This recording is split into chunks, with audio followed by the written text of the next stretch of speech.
eccoci a presentare le principali novità gratuite di LumaFusion 5.3. Prima di andare avanti, ovviamente ci sono due puntualizzazioni da fare. Innanzitutto, non esiste più la possibilità di comprare multicam, il speed ramping e i keyframe avanzati una tantum. Sono inclusi nell'abbonamento mensile o annuale di Storyblocks, quindi se vi abbonate avete questi pacchetti, se no non li avete. Ok, se poi si disdice l'abbonamento, ovviamente questi pacchetti non funzionano più.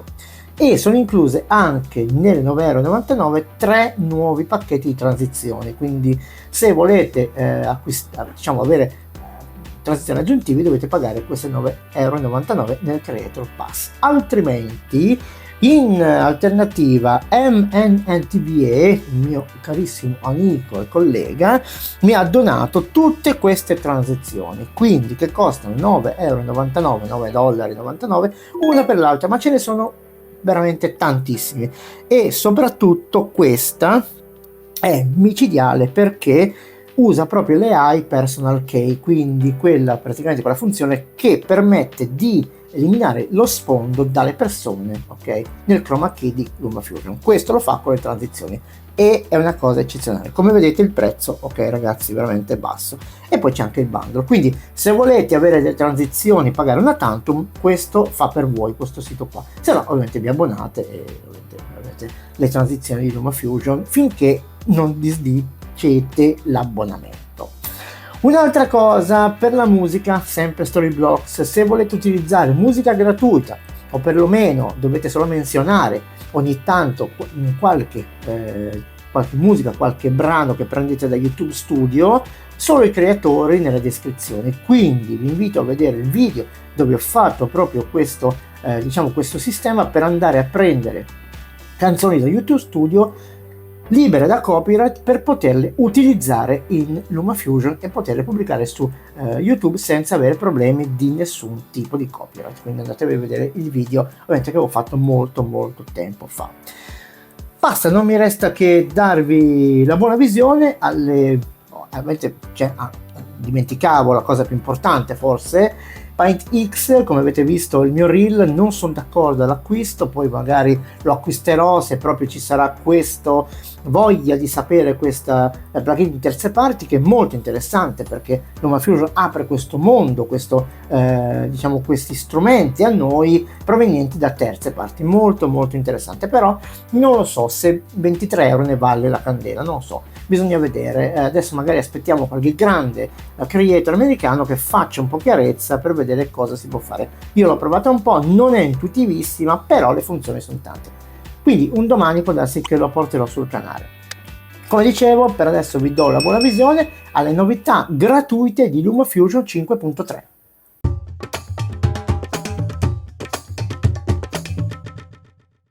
La prima novità che vi voglio dire è nelle impostazioni. Abbiamo ora la possibilità di guardare anche nel preview della libreria, cioè quello che stiamo guardando, a seconda delle impostazioni dell'aspetto che abbiamo messo qua. Ecco, come succede praticamente quando andiamo a importare un media all'interno del timeline. Ok, vi ricordate che se mettete estesa, lui praticamente quando importate la clip nella timeline la fa vedere poi nel preview è estesa. Quindi adesso se io vado a prendere una foto che forse è quella che ci dà il senso maggiore di quello che può succedere, vi faccio vedere cosa intendo. Allora prendiamo una foto che non sia compromettente. Ok, ora torniamo nelle impostazioni e andiamo a vedere che succede se io faccio così. Vedete, il preview della libreria viene adattato, ok, come se la importassi, quindi molto bella questa cosa.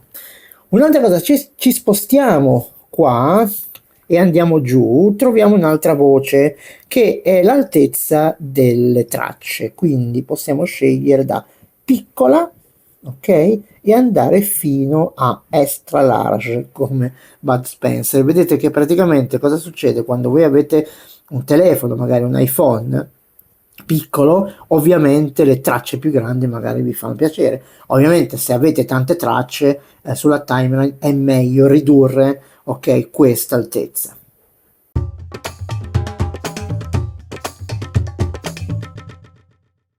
Un'altra novità bella, devo dire, molto azzeccata è questa. Se andiamo nell'editor delle clip con due tap ovviamente sulla traccia e andiamo nell'editor degli effetti, però dobbiamo andare qui, dobbiamo posizionarci in questi effetti qua, ci accorgiamo che qui è comparsa una lente. Cosa ci dà la possibilità? Ci dà la possibilità di andare a cercare una specifica, un specifico stile, una colorazione, ovviamente in tutti questi gruppi. Ecco, è proprio di gruppi si parla perché qua abbiamo raggruppamento degli stili, blur e la distorsione, quindi abbiamo tutto qua dentro. Infatti se io vado a mettere qua, adesso non so se lo prende, ecco, vedete distortion, vedete che praticamente io posso cercare quello che poi mi serve. Ovviamente devo sapere il nome. Questo vale in tutte queste schede, ok? In tutte queste schede, ovviamente se vado qua vedete che non c'è ovviamente questa voce, quindi potete andare a cercare, ok, col nome preciso. Un'altra funzione che è stata inserita, non è una funzione ma un plugin di terze parti che è aperto a, diciamo, queste novità solo su iOS purtroppo, è PaintX, che permette di andare a fare molte cose, tra l'altro l'oscuramento dei volti delle targhe, che questo non esisteva in LumaFusion ma esisteva già in altre applicazioni. Ecco, come vedete io ho già attivato la prova di 7 giorni, ne ho ancora 6, lo sto studiando ma non lo so, devo portarlo sul canale, è abbastanza non complesso ma va studiato. Vedete come si apre, qua abbiamo tutta una serie di strumenti che poi quando andiamo a selezionare quello che ci serve appare questa schermata, quindi molto, forse molto non è tanto intuitiva, bisogna studiarla bene, non è difficile, però offre tante possibilità e vedremo se faremo un tutorial parte perché ovviamente è un po' lunga la storia, diciamo.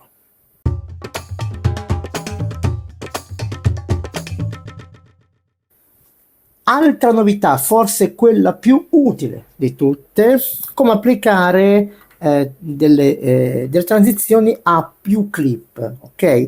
Io seleziono le clip, vedete che mi servono, e la prima funzione è questa, esiste proprio nel tasto più, ed è questa: inserisce sia in testa che in coda ovviamente una transizione, il fade, quello diciamo standard. Se io vado a far così, vedete? Ok, le ho prese tutte questa volta, faccio così e cosa succede? Abbiamo il fade praticamente applicato sia all'inizio che in mezzo, vedete nelle clip, ok, vado più veloce ovviamente perché sennò perdiamo tempo, vedete anche la fine.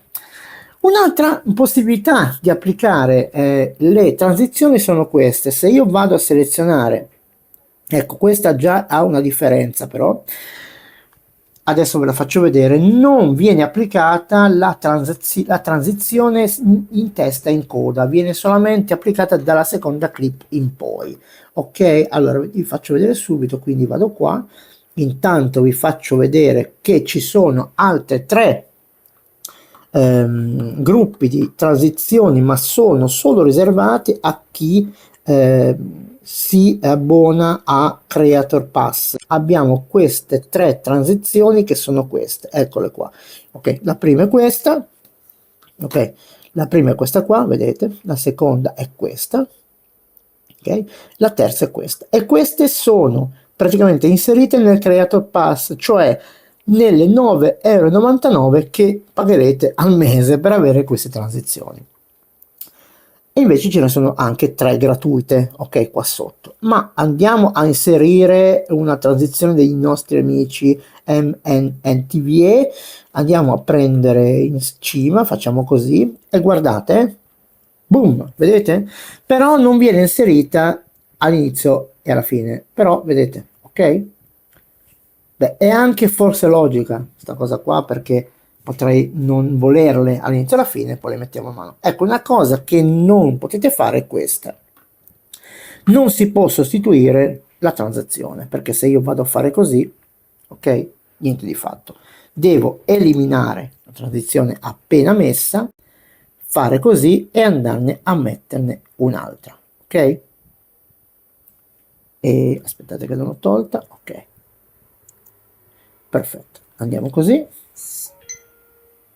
ok, vedete, praticamente, ok, e metto una transizione diversa. Molto utile questa funzione perché si può ovviamente fare uno slide show di fotografie abbastanza in fretta. Bene, avete visto quante belle novità, qualcuna più importante, qualcuna meno importante, comunque abbiamo anche l'apertura di plugin a terze parti, quindi molto interessante. Volevo dire una cosa che non ho detto all'inizio, non ho detto nel video. Praticamente chi ovviamente arriva fino a qua, ovviamente arrivateci, che ho provato DaVinci Resolve sull'iPad, in effetti è molto più completo, ma LumaFusion dal fatto suo ha questa caratteristica di essere più intuitivo, ovviamente questo non ci piove, e nato per iOS, per iPad, per iPhone, quindi proprio è ottimizzato, si vede proprio ottimizzato, anche se poi stanno aggiungendo pannelli, cose, tastini, però è sempre più ottimizzato di applicazioni che arrivano, ok, da mondo del computer, cioè dei computer Windows o Mac che siano. Magari Mac no, perché Final Cut è ottimizzato anche su iPad, quindi programmi che provengono dai PC ovviamente sono sempre poco ottimizzati su iPad, invece LumaFusion veramente, cioè, non lo batte nessuno. Bene, è il momento di condividere questo video con i vostri amici, se vi fa piacere, così il canale cresce, perché le condivisioni fanno crescere molto il canale, e questo vi ringrazio subito qui seduta stante. E poi in ultimo, se volete, è venuto anche il momento, un altro momento, di iscriversi al canale e attivare la campanella se volete ricevere le notifiche dei video che posterò in futuro. Quindi vi auguro buon Ferragosto, ci vediamo alla prossima.